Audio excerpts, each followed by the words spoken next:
नमस्कार सभी को। मैं doctor Neha, practising doctor at Bharat homeopathy. आज की इस वीडियो में हम बात करेंगे लकवे के मरीज अपने हाथों की रिकवरी को कैसे बढ़ा सकते हैं। किसी भी केस में, पैरालिसिस के केस में अगर आपको रिकवरी चाहिए, इनफैक्ट किसी भी केस में सर्जरी के बाद है, कोई आपका बहुत बड़ी बीमारी फीवर हुआ है, उसके बाद आपको रिकवरी करनी है, तो रिकवरी के लिए दो चीज़ें बहुत अहम होती है। सबसे इम्पॉर्टेंट है आपकी डाइट और दूसरी अहम चीज़ होती है आपकी लाइफस्टाइल। पैरालिसिस के केस में कैसी आपको डाइट लेनी चाहिए ताकि आपकी रिकवरी बढ़े, वो भी हम बात करेंगे। साथ ही साथ किस तरीके से आपका एक्सरसाइज पैटर्न बदलना चाहिए समय के साथ, इम्प्रूवमेंट के साथ, उस बारे में भी बात करेंगे। सबसे पहले बात करते हैं डाइट के बारे में। रिकवरी में डाइट में सबसे अहम चीज़ है कि आपको भरपूर मात्रा में प्रोटीन का सेवन करना है। अब वेजिटेरियन सोर्सेज के लिए प्रोटीन की मात्रा पनीर में ज़्यादा होती है, दालों में होती है, मशरूम जैसी वेजिटेबल में होती है, तो ये आपको ज़रूर लेना है। अब दाल भी अगर आप खा रहे हैं तो कोशिश करिए 1-2 कटोरी दाल तो आप डेली खाएं। जो हाई प्रोटीन दालें हैं जैसे राजमा का सैलेड हो गया, छोले का सैलेड हो गया, ये सब आप ज़रूर लें। नॉन वेजिटेरियन लोग अपनी डाइट में फ़िश ज़रूर इंक्लूड करें। फ़िश बहुत हेल्दी प्रोटीन होता है, लाइट प्रोटीन होता है, क्वालिटी प्रोटीन होता है, साथ ही साथ उसमें ओमेगा 3 फैटी एसिड्स होता है, तो वो आप अपनी डाइट में ज़रूर इंक्लूड करें। फ़िश, चिकन दोनों ही चीज़ें यूज़ कर सकते हैं। कोशिश करिए कि मटन, बीफ, पोर्क आप अपनी डाइट में इंक्लूड ना करें। उसके साथ ही साथ आपने प्रोटीन भरपूर मात्रा में लिया, ये भी ज़रूरी है कि आपके शरीर में विटामिन D3, कैल्शियम और विटामिन B12 इन तीनों की मात्रा भरपूर होनी चाहिए। ये जानने के लिए आपको सबसे पहले टेस्ट कराना पड़ेगा। तो मैं हमेशा पेशेंट्स को एडवाइस करती हूँ कि आप अपनी बॉडी में शुरुआती स्टेज पर ही विटामिन D3 और विटामिन B12 का चेक कराएं। अगर आपने चेक कराया और उसकी कमी आपको मिली है तो आपको उसकी पूर्ति करनी है। डिपेंड करता है कि आपका लेवल किस रेंज में है।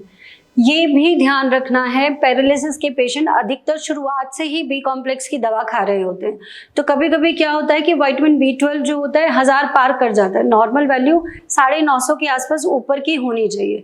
अगर वो 1000 पार कर गया तो भी दिक्कत वाली बात है, तो इतना अबव नहीं जाना चाहिए। तो आपको सही समय पे टेस्ट कराना है और उस अकॉर्डिंग अपनी दवा को, अपनी डाइट को मॉड्यूलेट करना है। अब हम बात करेंगे दूसरी इंपॉर्टेंट चीज़ के बारे में, जो है आपकी एक्सरसाइजेज। एक्सरसाइजेज उतना ही इम्पॉर्टेंट रोल प्ले करती हैं जितनी दवाएं हैं।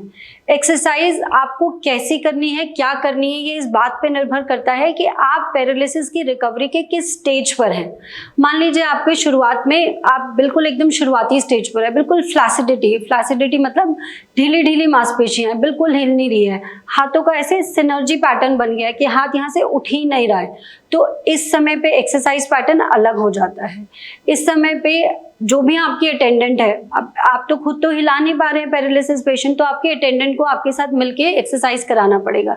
शुरुआत हम करते हैं पैसिव एक्सरसाइजेस से, जहाँ पे सिर्फ अटेंडेंट आपका हाथ हिलाता है, पर धीरे धीरे करके एक्टिव एक्सरसाइजेस पे जाना है। जितना ज़्यादा एक्टिव एक्सरसाइजेस पे फोकस रखोगे उतनी अच्छी और उतनी फास्ट रिकवरी होगी। एक्टिव एक्सरसाइजेस का मतलब है कि पेशेंट के ब्रेन को उसकी मस्कुलर मूवमेंट के साथ इन्वॉल्व करना, उसके साथ अलाइन करना। जैसे कि अगर आप कोई भी एक्सरसाइज कर रहे हैं, मान लीजिए आप बाजू को ऐसे हिला रहे हैं, तो इसमें आपको पेशेंट के ब्रेन को इन्वॉल्व करना है कि आप अपना यहाँ तक हाथ है, अब आप थोड़ा और ऊंचा करने की कोशिश करिए, थोड़ा और ऊंचा करने की कोशिश करिए। जितना ज़्यादा ब्रेन इन्वॉल्वमेंट होगा उतनी अच्छी रिकवरी होगी। अब हमने बात करी फ्लैसिड स्टेट के बारे में, अब हम बात करेंगे स्पास्टिसिटी स्टेज के बारे में। स्पास्टिसिटी यानी जहाँ बहुत अकड़ाहट हो गई है कि मांसपेशियां हिल नहीं रही है, हिला रहे हैं तो दर्द हो रहा है। इस समय पर आपका एक्सरसाइज का टाइम बहुत इंपॉर्टेंट है। अगर आपने 10-10 सेकंड किया, कोई भी रेपिटेशन ऐसे किया, 10 सेकंड कोई भी एक्सरसाइज करी और 10 सेकंड किया वापस कर लिया, 10 सेकंड किया वापस कर लिया, ऐसे क्विक एक्सरसाइजेस से स्पास्टिसिटी बढ़ती है, यानी कि अकड़ाहट बढ़ती है। आपको इस समय पे बहुत ही टेक्निक के साथ एक्सरसाइजेस करवाना है पेशेंट को।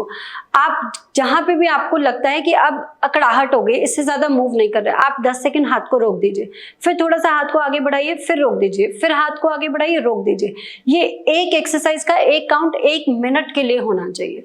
जब आप 1 मिनट की एक्सरसाइज कम से कम 10 बार कराएंगे, तब आप एक्सपेक्ट कर सकते हो कि पेशेंट में अच्छी रिकवरी आएगी। अगर आप ऐसे नहीं करेंगे तो स्पास्टिसिटी बढ़ सकती है, अकड़ाहट बढ़ सकती है। अब हम इसके आगे वाली स्टेज के बारे में बात करते हैं। अब अगर मान लीजिए हाथ ऐसी स्टेज पर है जहां पे पेशेंट की अकड़ाहट तो खुल गई है लेकिन मूवमेंट के साथ पेन है, तो पेन को रिलीव करने के लिए आप उस समय पे कोशिश करिए, एक्सरसाइजेस से पहले हॉट वाटर बैग का इस्तेमाल करिए ताकि खुल के मांसपेशियों की मूवमेंट हो। पेन है तो पेशेंट को उस टाइम पे जितना वो अपने आप मूव कर पाता है, इसमें रेपिटेशन इंपॉर्टेंट है। एक पेशेंट है जिसने एक बार 10 मिनट एक्सरसाइज किया और कहानी खत्म, लेकिन एक पेशेंट है जो बहुत मेहनत से लगा हुआ है, सुबह में 15 मिनट करते हैं, दोपहर में भी 15 मिनट करते हैं, रात में भी 15 मिनट करते हैं। रेपिटेशन इंपॉर्टेंट है, कितना टाइम वो लगाते हैं अपनी बॉडी को मूव करने में, वो बहुत इंपॉर्टेंट है। जितना ज़्यादा समय देंगे अपनी मांसपेशियों को और जितने समय तक कंसिस्टेंटली करेंगे उतना अच्छा आराम आएगा। अब हम बात करते हैं एकदम एंड स्टेज की, जहाँ पे आपका हैंड मूवमेंट आ गया, रीगेन हो गया, लेकिन फिंगर्स में अभी रिकवरी उतनी अच्छी नहीं आई।